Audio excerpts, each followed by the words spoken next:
பங்குச்சந்தை பகுப்பாய்வில் கூறப்படும் காணொளியை காண வந்த அனைத்து நண்பர்களுக்கும் வணக்கம். பங்குச்சந்தை கூறப்படும் காளைய நிலை கரடியின் மதிப்பு எந்த அளவிற்கு பங்குச்சந்தையில் தனித்துவத்தை ஏற்படுத்தி வருகிறது என்பதை பற்றி நமது காணொளியில் தெளிவாக சொல்கிறோம்.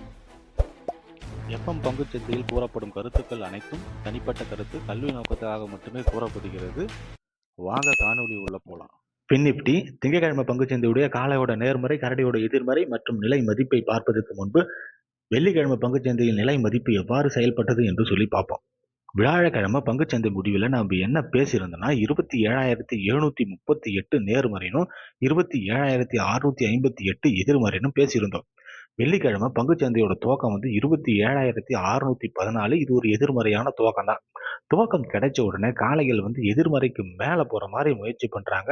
அங்கு கரடிகள் தடுத்து நிறுத்தி கரடியோட இலக்கு 27,572 என்ற நிலை அடைகிறாங்க.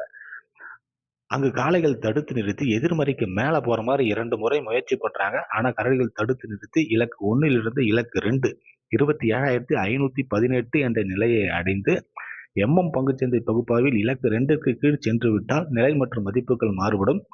வெள்ளிக்கிழமை பங்குச்சந்தையோட முடிவு 27,402.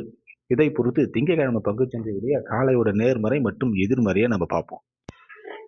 நிஃப்டி வெள்ளிக்கிழமை பங்குச்சந்தையோட முடிவு 27,402.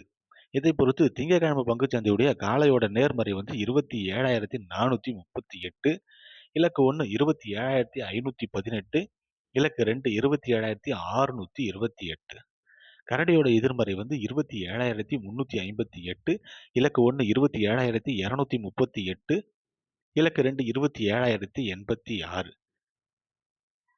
பங்குச்சந்தை பகுப்பாய்வில் கூறப்படும் கருத்துக்கள், நிலை மதிப்புகள் உங்களுக்கு பிடித்திருந்தால் லைக், ஷேர், சப்ஸ்கிரைப் பண்ணுங்க. உங்கள் கருத்துக்களை கமெண்ட் பாக்ஸில் தெரிவிக்கும். நன்றி.